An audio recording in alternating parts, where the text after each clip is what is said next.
OPDত আমি বহুত পেশেন্ট পাওঁ এটাই প্ৰব্লেম লৈ আহে যে বাইদেউ গাখীৰ নাই 2-3 দিনীয়া বাচ্চা আহে যে বাইদেউ গাখীৰ নাই সেইকাৰণে কিনা গাখীৰ খুৱাবলগীয়া হৈছে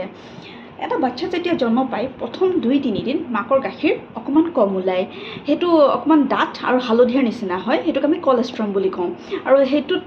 বীজাণুৰ লগত যুঁজিব পৰা শক্তি থাকে সেই গাখীৰটো গতিকে বহুত ইম্পৰ্টেণ্ট তাৰ ভিটামিন মিনাৰেল যিমান লাগে বাচ্চাটোৰ বয়স অনুসৰি তাত পৰ্যাপ্ত পৰিমাণে থাকে গতিকে আমি এক্সট্ৰা ফিডিং দিবলৈ দৰকাৰ নাই বাচ্চাটোৱে যদি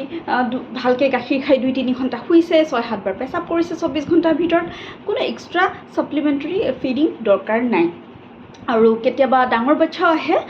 যে বাচ্চা বাইদেউ গাখীৰ নাখায় কাৰণে আমি ছাপ্লিমেণ্টাৰী ফিডিং মানে কিনা গাখীৰ আমি খুৱাই দিছোঁ কিন্তু আপোনালোকে যদি কিনা গাখীৰ খুৱাইছে বাচ্চাটোৰ পেট ভোক মৰি থাকে গতিকে মাকৰ গাখীৰ নাখাব আৰু এনেও এবাৰ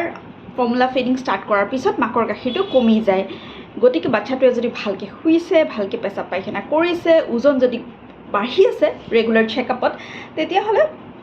ছাপ্লিমেণ্টাৰী ফিডিং নিজে নিজে ষ্টাৰ্ট কৰিব নালাগে যদিহে কিবা প্ৰব্লেম আছে আৰু ডক্টৰৰ পৰামৰ্শ মতেহে ছাপ্লিমেণ্টাৰী ফিডিং ষ্টাৰ্ট কৰিব লাগে আদাৰৱাইজ অকল